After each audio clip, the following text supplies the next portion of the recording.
moving up to the bigger distances. He changed his training group recently, and he says, though, he's in great shape coming into this. Shide from South Africa, 3-2.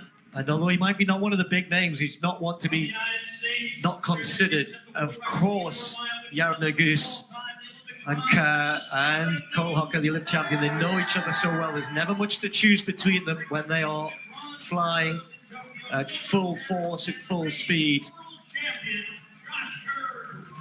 So Josh Kerr just being introduced. Just while they're being introduced, we'll go down them Carrie Lynn one by one here. As we see Hangura Ball, we're going to see two 800-meter specialists just here. But what would the 1,500 guys? I'm looking for who's the leader? Who's going to take this out? Who's going to make it a true 1,500 race? I mean, I think we're going to see Cole Hocker go up front, or maybe Jared Negus. He has to be able to run the legs out of these 800-meter guys. We do not have Wanyoni here, Emmanuel Wanyoni, who was the 145 guy that won so surprisingly, maybe, and over the 1,500. He just sat and used that 800-meter speed.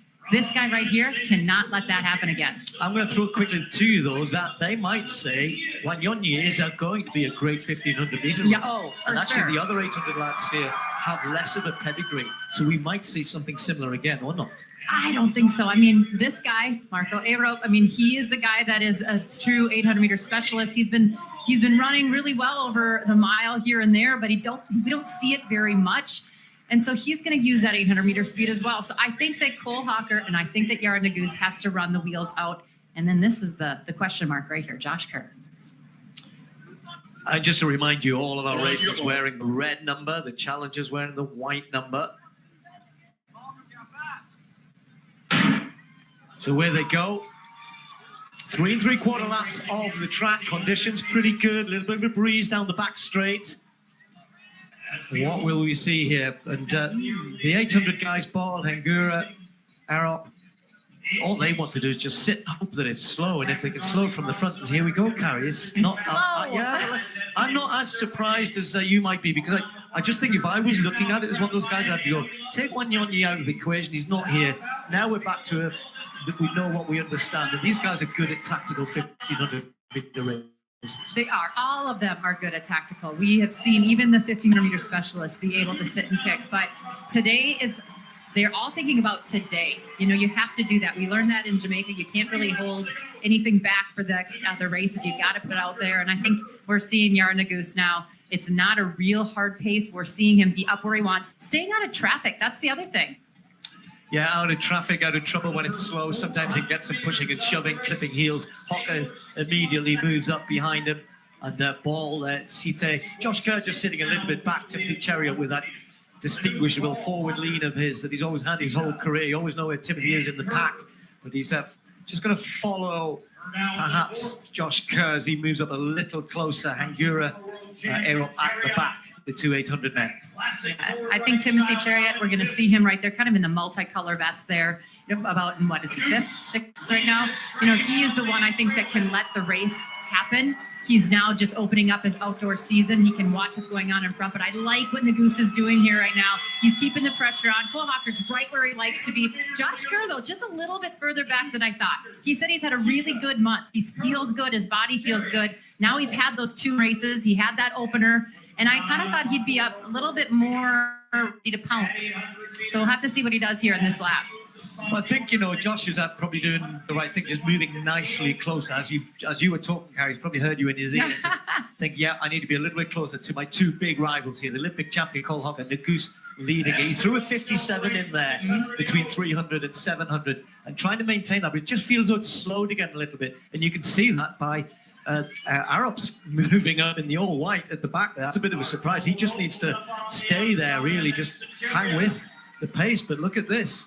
I like what he's doing. Yeah. Move with about 500 to go. Get up into position. You know, Josh Kerr now feeling that pressure, moving up a little bit. But Cole Hocker here, this is where he doesn't want to be, is on the inside right now with 4 to go. Negus leads. Josh Kerr, the reigning world champion, on his shoulder. Arup, the 800-meter specialist. Are we going to see a repeat of what happened in Kingston, where the 1,500 guys can't hold off the pace of the 800s? Negus is already looking a little bit tired here. Peter Ball moving up on the outside. Timothy Chariot not too far away. Kerr's got some traffic to get through there. They are flying down the back straight. The Goose doesn't want to give this one up, but Arop, can he find something? Has he got the legs? Has he got the endurance to sprint off this sort of pace? This is anyone's race here.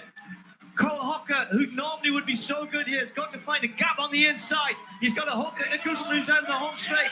Kerr moves wide, and on the inside, Hocker's got no space here. It's Josh Kerr, the reigning world champion, who's just found a little bit extra this time, and he's going to get to the line first. Kerr takes it from the Goose, from Hocker. The three specialists finally got out on top. And Kerr loves that. That is a big comeback from the man from Scotland. You know what? This has been a big day for him. I mean, Josh Kerr had to run such a smart race, and he did. I was worried he wasn't going to get in there and have that sharpness that he needs. He's been coming back, fighting back from whether it was a little illness or a little bit of a hip injury. It wasn't Josh Kerr in the indoor season. Now he has this one win. Look out, but he is fired up. Well, if you like your stats, around 39.4 last 300 meters, and that's shifting for these guys. Hocker just blocked off again. He took a gamble, Carrie. Yep. You know, when he's sharp, he can handle, a step back and a move out. But right now, he's not quite as sharp as he wants to be. And Josh Kerr isn't sharp either yet. But he has that speed, endurance. He has the strength, and he has the will. He was ticked. He was ticked in Jamaica. He didn't like what happened there. He went home, he put that work in, and he is going to be fired up now. Just a little word of warning, guys. In fourth, Hangura, this very talented young Botswanan 800-meter runner, and Peter Ball, the Australian 800-meter specialist, they finished fourth and fifth. They are not out of it for tomorrow. They are not out of this slam, because Kerr, who's got the 12 points here, would be the first to admit 800 not his best event. Confirmation then of the result, mainly the points and the positions there. The important thing, the time of 3:34.51. That's almost chicken feed for these guys and what they're capable of. But a tactical race that built, Nagus did all the hard work, ended up with second, held off Cole Hocker for the third. But as I said, just watch out there. Good points for Hangura and Ball. Brave from Arop there, but didn't quite last it out. So Kerr with the 12, 8 to Nagus, Hocker 6. They'll be dancing for joy in Scotland after that. Well done, Josh Kerr. 800 to come. All set up beautifully.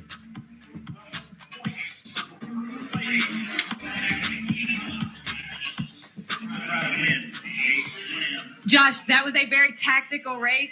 Throughout the race, you made your way up. How did you know with the 100 to go, it was time to make the move? Yeah, I think I knew I wanted to go kind of late, but we were getting a bit packed up back there, and I ended up being kind of wound up a little bit from further out. So I was just trying to hold on to as much energy as I could and close as hard as I can. And these guys are amazing closers, so there's a lot of emotion behind that finish. I want to get back to my best, and this is a step towards it.